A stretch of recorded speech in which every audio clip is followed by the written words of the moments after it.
Chungu kimejaa hadi pomoni. Chungu kimefurika na hoja za haja. Karibu kwa mdahalo mkuu mno ambao unaguzia masuala ya wanafunzi kwa vyuo vikuu. Na mgeni wangu wa siku bila shaka anafahamika kama Getonga Mureithi, ni msimamizi wa masuala ya kimataifa na vile vile msimamizi wa mambo ya mawasiliano katika chuo kikuu cha Kwea. Hujambo na karibu. Sijambo, asante, nafurahi kuwa hapa. Asante, nashukuru. Na tukianza kabisa, mfumo mpya wa elimu ambao unajulikana kama CBC mnamo mwaka wa 2017 ulianzishwa, na mfumo huu ukatupilia, mfumo uliokuwepo wa 844 ukatupiliwa mbali.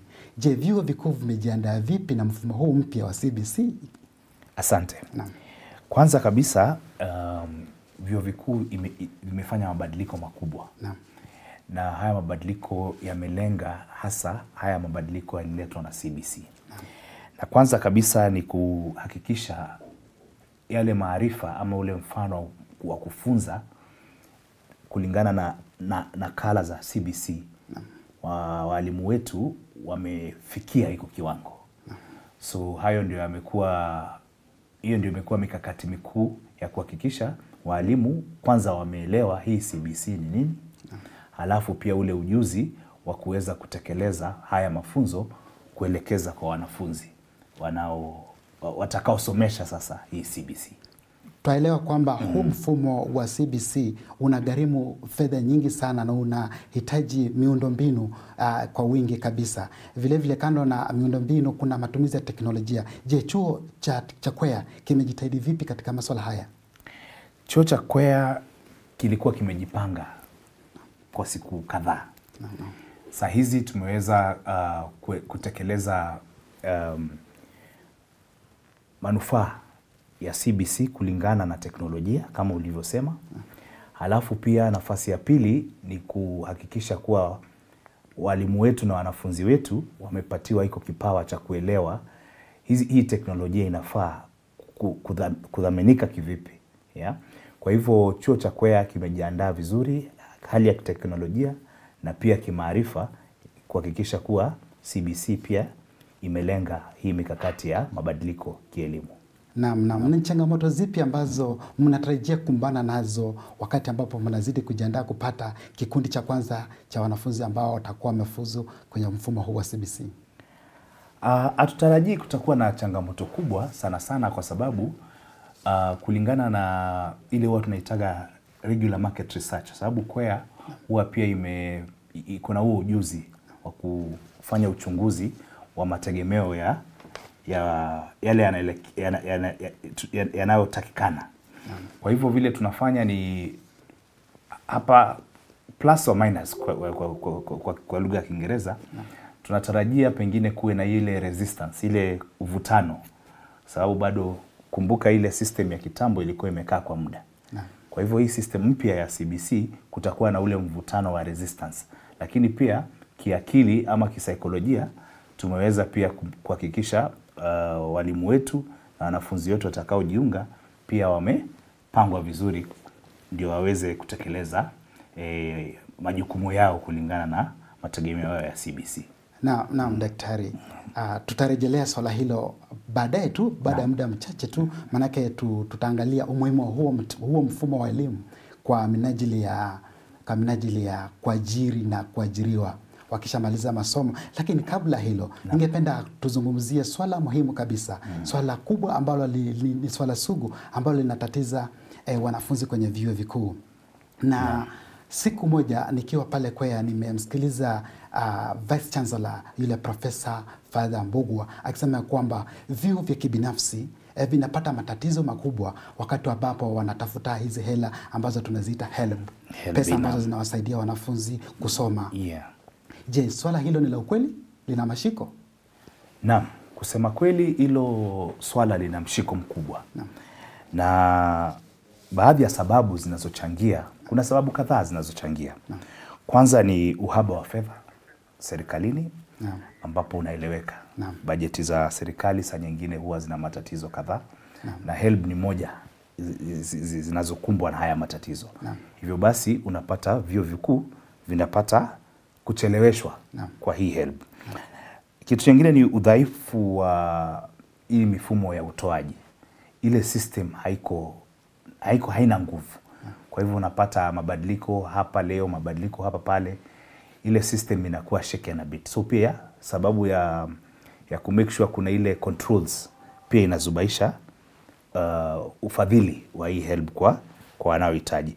La tatu ni wanafunzi wengi pia hushindwa kufuata masharti ya kupata mkopo. So unapata wengine wamewasilisha maombi yao kama wamechelewa, wengine hawajajaza hizo fomu vizuri. So unapata pia ikienda ule upande wa serikali wanakuwa na ugumu pia wa kutekeleza wajibu wao kufikia hapo. Naam daktari. Mtazamaji, naomba tu mwelekezi wangu acheze video ya Profesa Ambogo akizungumza akiwahudhuria wakuu wa walimu katika ule mkutano ambao walikuwa nao. See, there's such a hostility wanting to show us if we are getting money, and yet for this year they're only paying 9,500 shillings. For the students, they are supposed to pay 80,000. So because of that, I am losing 260 million from the cut and from the selfish deduction of what they should pay to the private universities. I, as the chair of the private universities, the attorney of the private universities in Kenya, we have had a lot of fights with the Darius, with the CS, with the PS, and even I've had to go to meet the president, and even the first lady has just written to me she's coming here to plant trees on 29th, and I am going to sound the same. Huo ulikuwa ni mkutano wa KAPEA mwaka 2024 akihudhuria kikao hicho ambacho ulikuwa ni mkutano wa siku 3 wa walimu wa shule za kibinafsi, shule ambazo zinasimamiwa na kanisa Katoliki. Tukirejelea kwa swala hilo daktari, athari ni ipi ambapo wakati pesa hizi zinachelewa ama zinakosekana kupeanwa kabisa? Athari ni kuwa wajua pia kuna mahitaji kadhaa. Vyuo vikuu vina mahitaji mengi sana. Kuna kulipa walimu, kuna pia kutekeleza rasilimali. So utapata hizi pesa zikichelewa, uhudumu wa vyuo vikuu unakuwa vigumu. Mishahara inachelewa ya walimu, unapata pia vitu kama facilities zinaanza kudidimia. Na hapo pia kuoffer hiyo facility ya kusomesha uwezo unarudi chini. So even the quality of education pia inaanza kutatizika. Naam. So hiyo ndio shida kubwa sana ya hizi fedha kuchelewa. Naam. Naam, nakumbuka wakati utawala wa mwaka 2002 wakati Mheshimiwa Rais Mwai Kibaki alipokuja na utawala wake alisema ya kuwa masomo yatakuwa bure kuanzia shule ya msingi, shule ya upili hadi vyuo vikuu. Je, unaona kwamba maono yake yana uwezekano kwamba siku moja masomo ya vyuo vikuu yatakuwa bure kabisa hapa nchini? Kusema kweli kuna matumaini. Kwa sababu mikakati na mipango iko sawa kabisa. Lakini ule utekelezaji hapo ndio kuna balaa kubwa.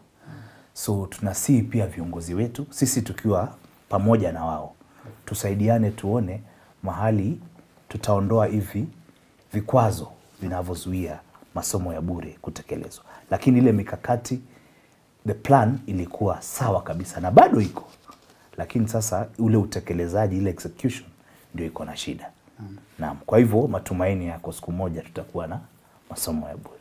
Kwa hakika matumaini yapo jinsi ambavyo amesema, ikilinganishwa na vile Baba Mtakatifu alivyosema kwamba huu ni mwaka wa matumaini, mahujaji wa matumaini. Kwa hivyo kwamba tuna matumaini kwamba siku moja masomo yatakuwa bure na watoto wote hapa nchini watapata elimu pasipo na ubaguzi wa aina yoyote. Tukizidi daktari. Naam. Ndovu kwenye nyumba na ndovu mkuu ni swala la mihadarati kwenye vyuo vikuu. Ni swala ambalo mnamo mwezi uliopita Wizara ya Usalama pamoja na shirika la NACADA walitoa ripoti ya kusikitisha kabisa. Na walisema ya kuwa madawa ya kulevya katika vyuo vikuu yanatumika vilivyo kabisa na wanafunzi. Na kabla hatujaenda mbali kabisa, ninaomba mwelekezi wangu akaweza kutuchezea video hiyo ambayo wasimamizi wa usalama walikuwa wakitoa pale katika ukumbi wa Bomas. Our youth represents our future. The National Police Service and the wider Ministry of Interior, we are working with everybody to ensure that drugs are rooted out in our country, especially to ensure that our youth, our future, is actually kept away from drugs menace. There is a problem with our universities, and we must start running universities as proper institutions, universities that can respond to this challenge, and we must face it. And I speak as your former colleague. You must, as universities, provide ways of filling this gap, and you must not continue looking at counseling and looking after the students as a side issue. It must be integral part of the university with properly hired staff who are looking after the students being taken care of and put as part of the budget of the students. Daktari, nitakuwa wazi kabisa. Naam. Katika chuo ambacho nakihudumia cha Kwea, kuna hili swala la madawa za kulevya pale? Kusema kweli, Kwea pia hili swala liko. Naam. Na ni changamoto pia inayotusumbua kusema kweli. Na matarajio yetu kama vile waziri alivyosema, hatuwezi kubali kuweka hili swala kando. Naam. Na ushawishi mkubwa tunao sana sana ni kwa familia. Kwa sababu unapata kwa research tuliofanya juzi, utapata wanafunzi zaidi ya 33% wanakuja kama hawajui miadarati ni nini. Lakini ule ushawishi wa wale wanaokuja na hii bidii ya madawa ya kulevya ndio wanaanza kuambukiza. So ile spread inakuwa real time. So unapata hawa 33%, 33% inachukua muda mdogo sana, kwa sababu pia haya madawa pia yanapatikana kwa urahisi. Unapata mitaa yetu huku, hata hapa mahali tulipo, unapata kupata haya madawa yanakuwa rahisi sana na bei kidogo ziko chini. So pia Kwea tuko na hili tatizo, na kusema kweli ni kitu iko kwa agenda yetu, hata kwa agenda ya Vice Chancellor.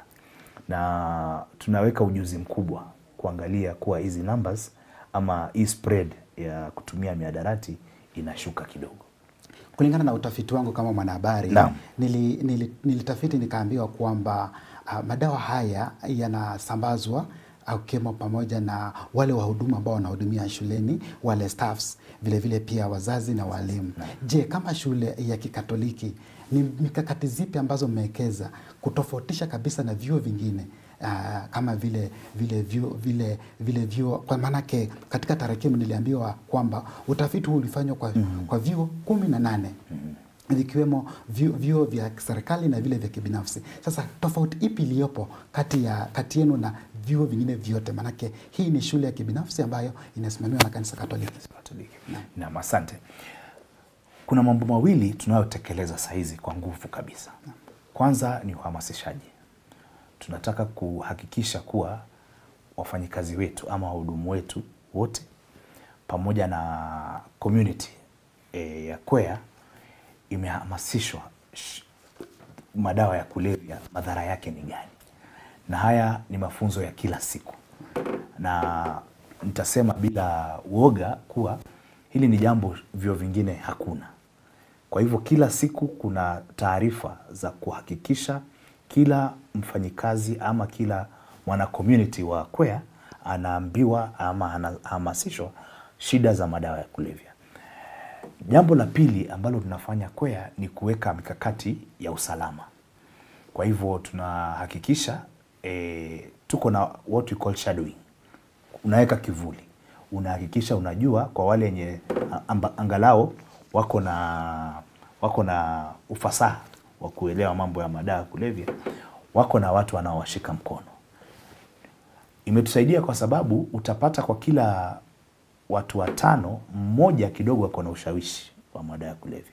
So ukifaulu kubadilisha padogo tu, utapata pia hii mikakati inaendelea kufanya kazi. Na kwa chuo kikuu cha Katoliki cha Kwea tumefaulu kusema kweli. Angalau haijapita haraka vile tunahitaji, lakini ni mwendo ambao tunajaribu kuongezea na kuhamasisha, na tunatumai pia tutafika na hii changamoto ya mihadarati. Naam daktari, ifahamike kuwa chuo cha Katoliki ni chuo ambacho wanafanya ile ambayo tunaita misa takatifu mara kwa mara. Hii inamaanisha kwamba wanamhusisha Mungu na kama njia moja tu ya kuwaweka kwenye laini ambayo inahitajika, sivyo? Naam. Tukizidi daktari, kuna hili swala la migomo katika shule. Na swala hili linasababisha vyuo vingi kuporomoka. Vyuo vingi vinatatizika, ikiwemo migomo ya wanafunzi, wakati mwingine vigomo vya wahadhiri. Nini kinachangia migomo kutokea kwenye vyuo vikuu? Sana sana kwa walimu ni ucheleweshaji wa fedha zao. Ukiangalia pia uchumi hauko vizuri vile. Lile swala alikuwa tumeongelea mapema la malipo kutoka kwa serikali. So unapata saa nyingine vyuo pia vina changamoto ya kulipa walimu on time ama kulingana na ule wakati unaohitajika, kwa sababu mwisho wa mwezi kila mtu ako na mahitaji yake. Kuna wenye wako na karo za watoto wao, chakula, mambo ni mengi.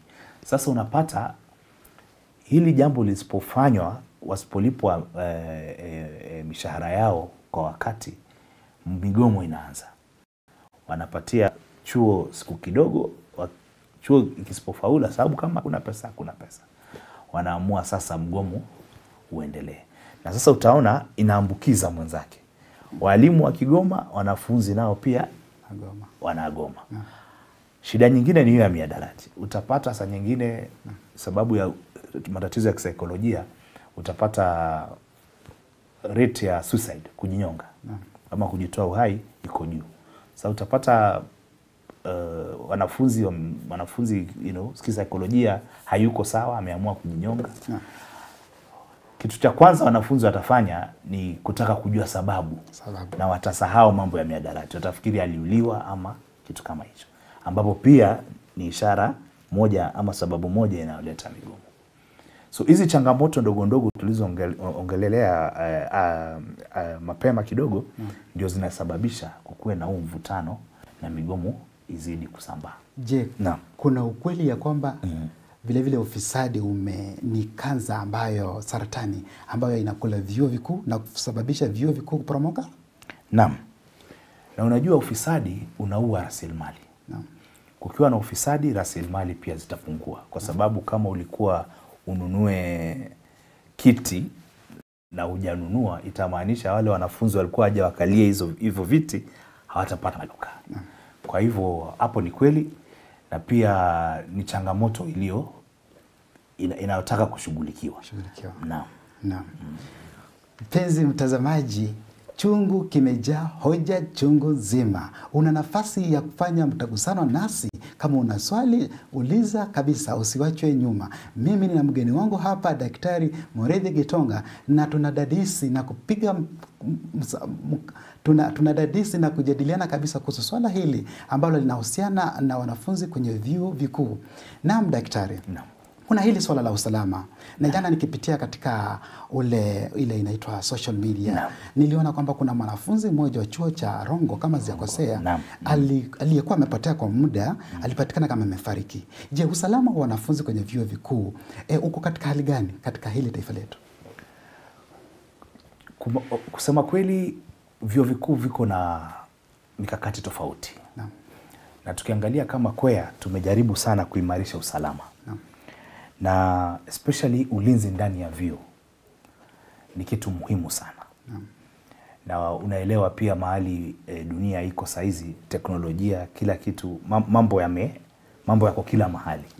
So jambo la kwanza ni kuhakikisha kuwa tumeimarisha usalama ndani ya shule. Na hiyo ni changamoto kubwa ambayo pia inahitaji fedha na inahitaji resources, sababu utahitaji mashini, hizi new technology ya kudetect any danger nini, ambapo pia kama Kwea saa hizi vitu kama makamera ziko kila mahali. na tuko na back office yenye inaangalia kila dakika kunaendelea nini katika chuo. Naam. Alafu pia kuna hii hatima ya kufanya masalimiano ya dharura. Naam. Yeah? Uhakikishe watu wanaelewa ama watu wako alert kuwa usalama ni muhimu. Yeah. Na pia kwea tumejaribu sana pia kila mtu awe mlinzi wa mwenzake. Hapo utahakikisha usalama pia uko mahali unapotakana. Kuna haya masuala ya mapenzi Naam. lakini tutarejea, maana tunachukua mapumziko madogo. Asante. Alafu tutajua ni kwa nini wanafunzi wanajihusisha kwa mambo kama vile maandamano na athari zake ni zipi na sheria za shule ni zipi. Asante. Asante, nashukuru mpenzi mtazamaji. Chungu kinachukua mapumziko, mdahalo wa Chungu unachukua mapumziko, na tutarejea na hoja zaidi. Siende mbali.